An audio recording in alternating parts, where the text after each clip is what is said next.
అమాయకుల్ని చంపుతారు, బలవంతపు మత మార్పిళ్లు చేస్తారు, మహిళల చేతులు కాళ్ళు కట్టేసి అత్యాచారాలు చేస్తారు, చిన్నారులను కిడ్నాప్ చేసి లైంగికంగా వేధిస్తారు. వారికి మనిషి ప్రాణం అంటే లెక్క ఉండదు, మానవ హక్కుల మాటే తెలియదు.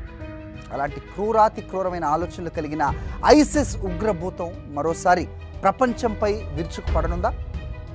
అమెరికా న్యూ ఆర్లీన్స్ దాడి దీనికి ప్రత్యక్ష సాక్ష్యమా?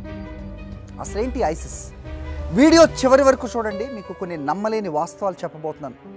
అసలు ఐసిస్ ఆవిర్భావానికి అమెరికా ఇండైరెక్ట్గా ఎలా కారణమైందో కూడా నేను ఎక్స్ప్లెయిన్ చేస్తాను. అందుకే don't miss till the end.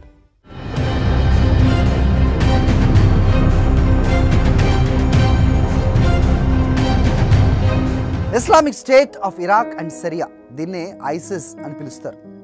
ఇది ఒక సలాఫీ జిహాదీ ఉగ్రవాద సంస్థ. సలాఫీ అంటే ఇస్లాం ప్రవక్త, ఆయన అనుచరుల ఆలోచనలను పాటించేవారు అని అర్థం. ఇస్లాం సంప్రదాయాన్ని కాపాడుతున్నామని చెప్పుకునే ఒక సున్నీ గ్రూప్ అని చెప్పొచ్చు. 2004లో అబూ మసాబ్ అల్ జర్కావీ ఆధ్వర్యంలో ఇది అల్ ఖైదాతో కలిసింది. 2010లో సిరియాలో తన కార్యకలాపాలను విస్తరించింది. 2014లో ఇది సిరియా, ఇరాక్లో విస్తారమైన భూభాగాన్ని ఆక్రమించేసింది. అప్పటి నుంచి ఇది ఐసిస్గా మారింది. అంతకుముందు కేవలం ఇస్లామిక్ స్టేట్ అని పిలిచేవాళ్ళు.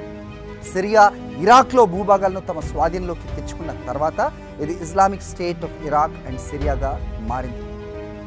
ఇక 2014 నుంచి ఐసిస్ ప్రపంచవ్యాప్తంగా చాలా దేశాల్లో ఈ దాడులు చేసింది. Iraq, Syria, France, Turkey, Russia, Afghan, Pakistan లాంటి దేశాల్లో ఈ సంస్థ వేలాది మందిని పక్కన పెట్టుకుంది.